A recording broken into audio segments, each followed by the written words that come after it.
Oh yeah, and one more thing. I'm gonna choose a scary thumbnail. Don't get triggered, don't be bothered. Never be afraid to look evil right in the eyes. Don't ever be afraid of evil. Not saying that you are, but if you are, don't ever be afraid of it. And the evil that's out there, most of us can't even fathom the level of evil that exists on this planet.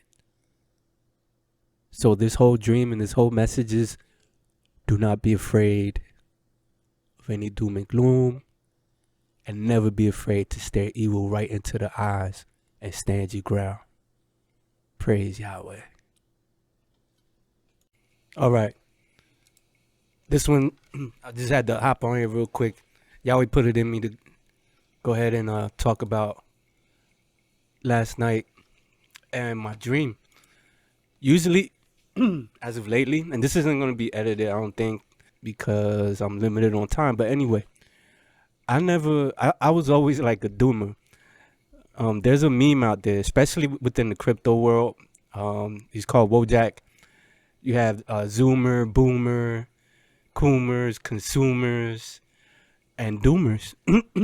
Excuse me, but you know, if you just look up Wojak Doomer memes or videos, you'll understand. And the Doomer personality is common.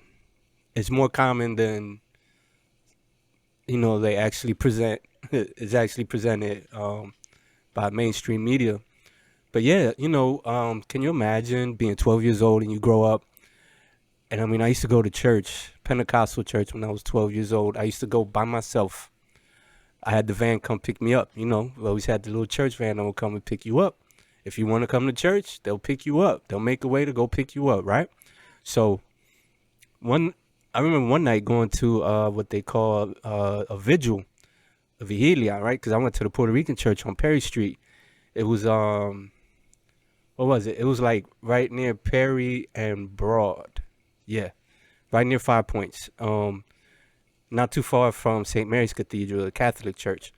So, yeah. So, anyway, we went to a vigil.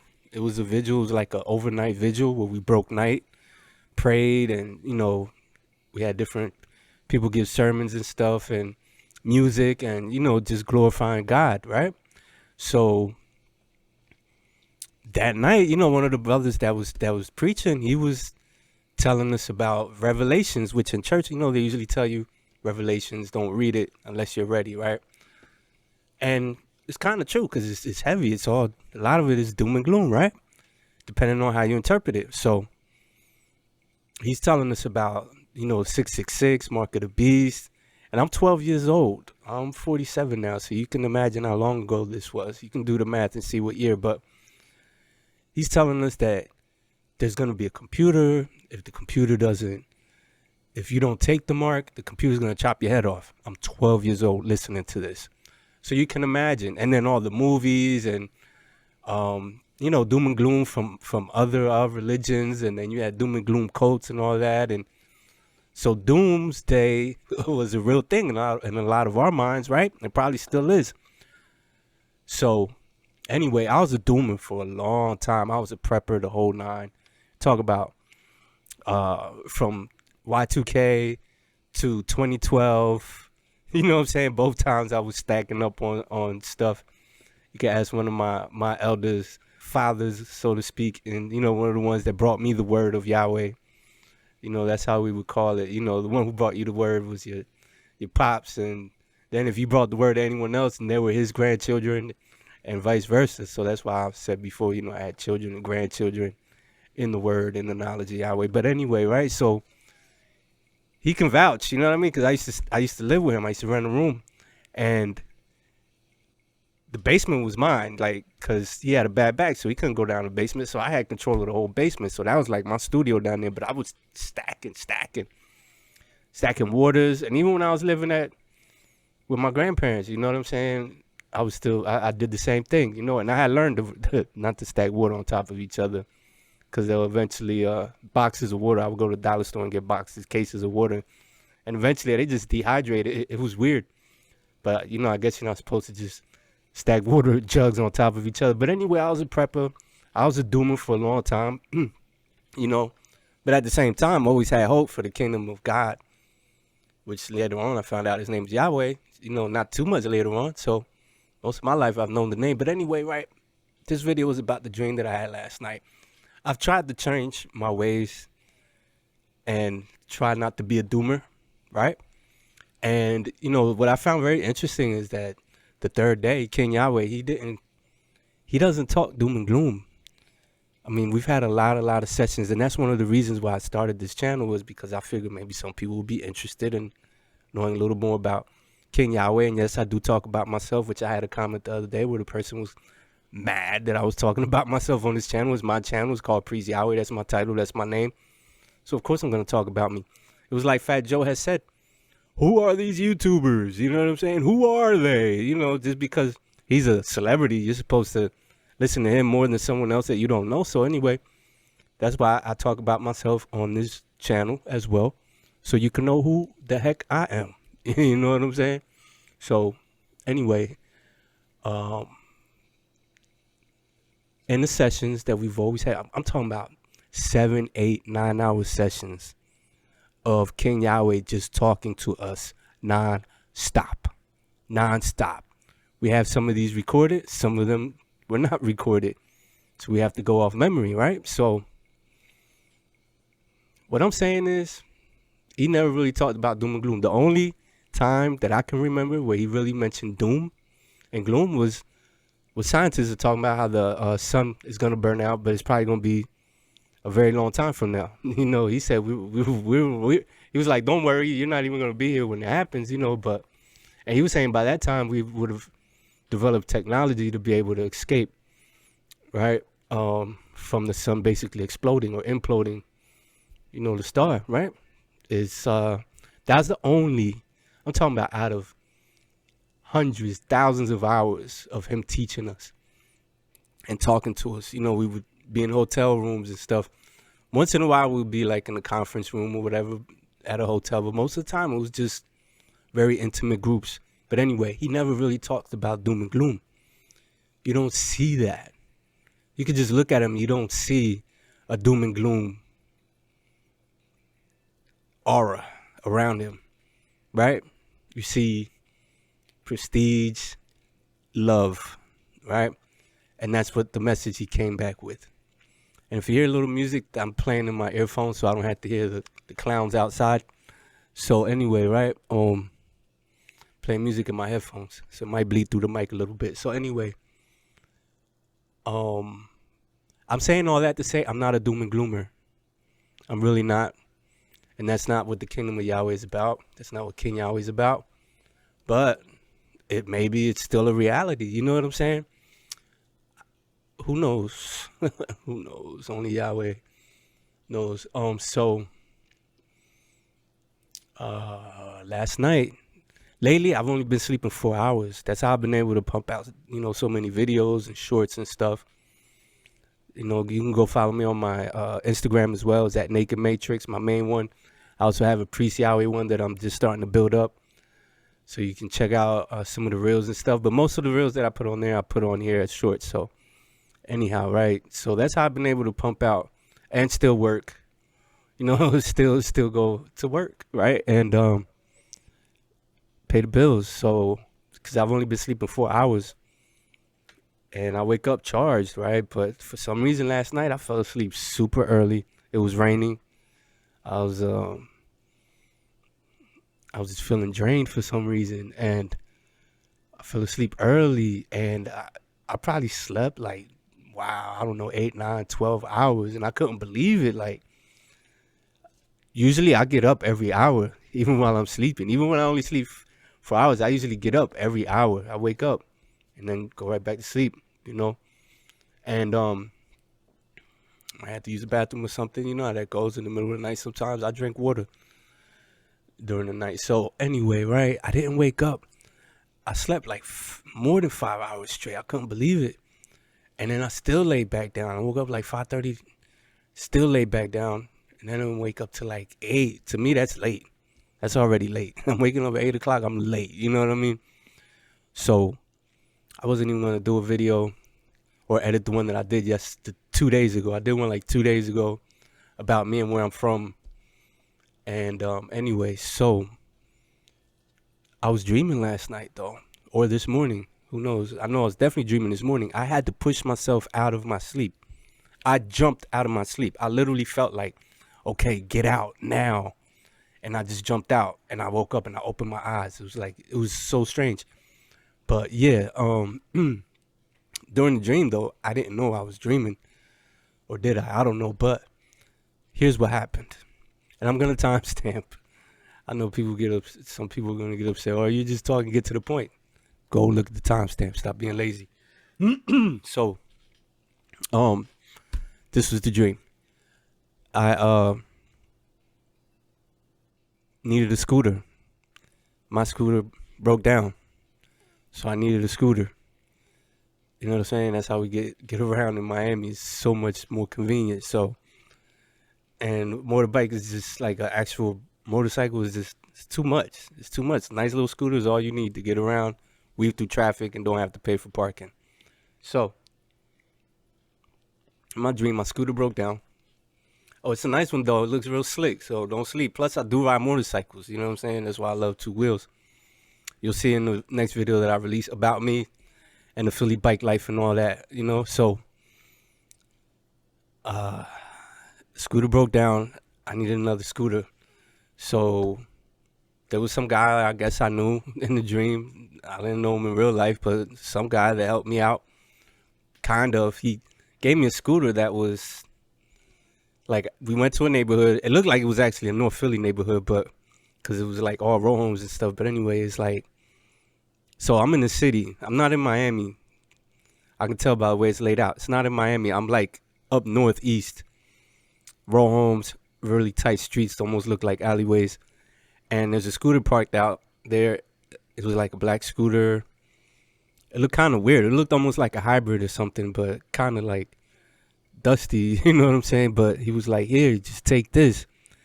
And it wasn't his. It belonged to some guy that was in the house. And maybe he was sleeping or something. But he was like, just take it for now. And mind you, I don't take stuff that's not mine. But I guess I must have needed it really bad in the dream. So anyway, we kind of like jump started it. It was like no key. It was like a little button or something that you flicked up, and it just started, right? So maybe something like that'll come out in the future. Who knows? You know, hybrid scooters, go figure. I mean, it's only $4 to fill up the whole tank, $4 or $5. But so I'm out, you know, riding the scooter, doing what I need the scooter for. You know, we're going around the city or whatever. And then I'm on a bridge. I can't really figure out if it's a bridge or a tunnel. It was almost like both. I don't know. It's kind of strange, and it just starts caving in. The entire bridge just starts caving in. So in my mind, I'm automatically thinking like, oh man, it's either an earthquake or an asteroid, right? Something's going on. But like, I'm not afraid.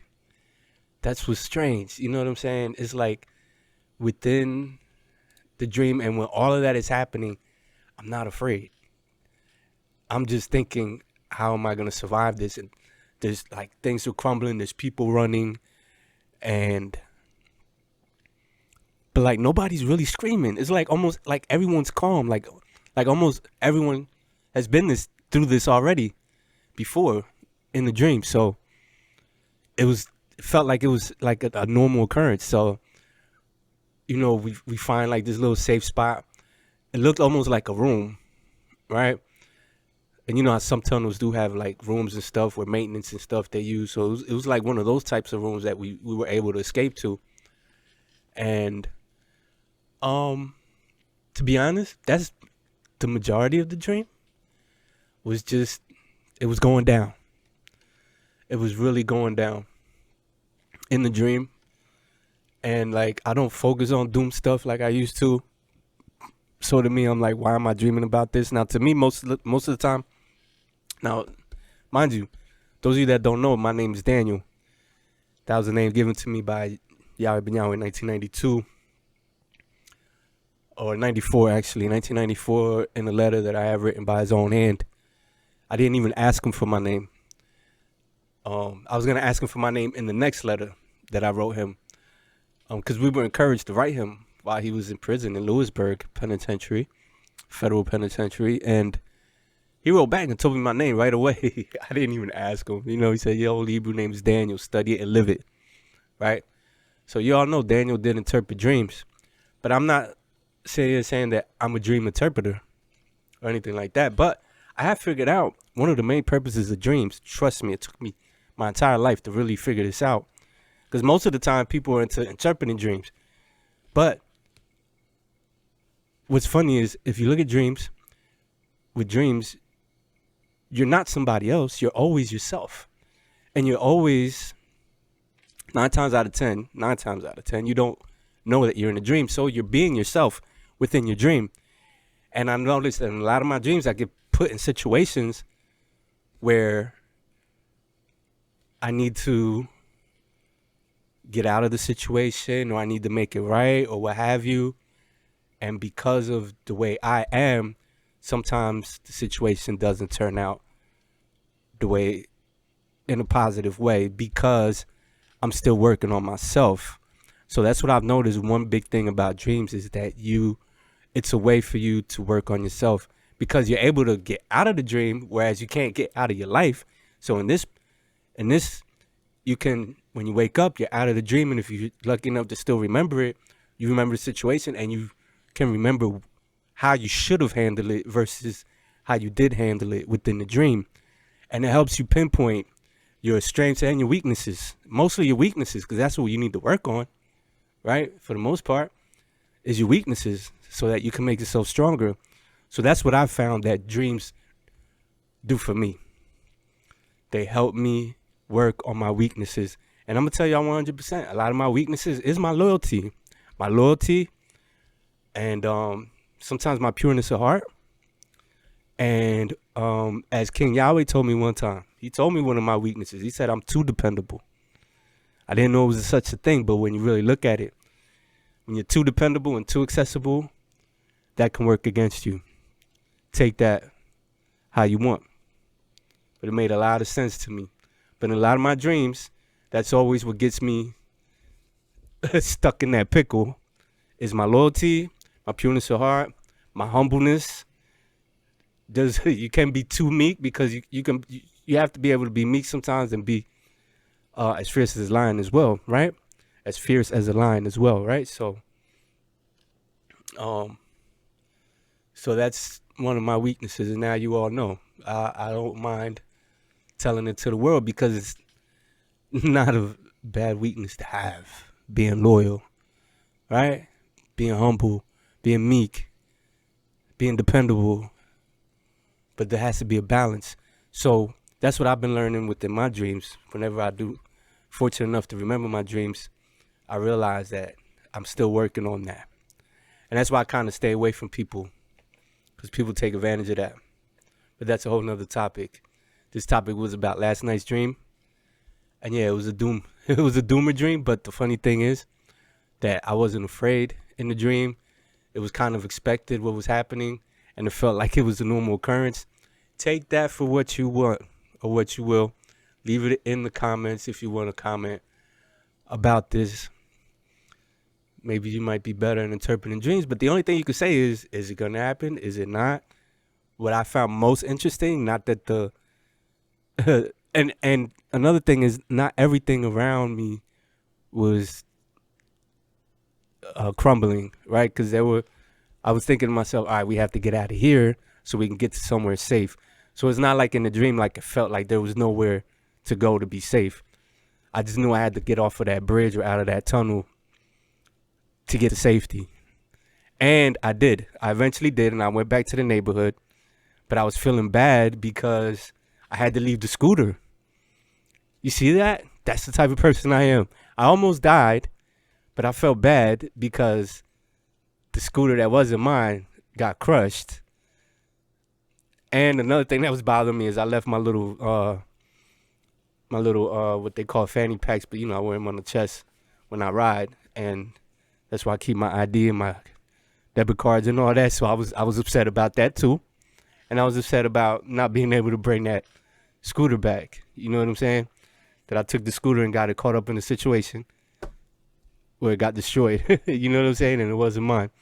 So at the end of the day, at the end of the dream, I did get the safety, and that's all I can really remember. So y'all put it in my heart to just make a quick little video about that. Take it for what you will. Leave any comments below if you want to. Again, I'm not claiming to be a dream interpreter or anything like that. Peace and blessings for YAHWEH. Okay, I'm adding this after I finished the first video, but I had to mention that to me, what I think it is, what I think the dream was saying to me, and what I'm saying to the world is don't be afraid of whatever is happening. Don't be surprised. A lot of us, after you get a certain age, it's like nothing surprises you, right? So that's how I felt in the dream. I didn't feel surprised. I didn't feel afraid. The only instinct that I felt was survival. To get to a safe place. And it just didn't surprise me. I'm not a prepper. And I don't advocate prepping, because 9 times out of 10, do you really have the room or the funds to be a doomsday prepper? Like let's keep it 100. You can, if that's what you want, there's a whole bunch of channels already out there relating to that. But me, my whole thing is, don't be afraid. Don't be afraid, children.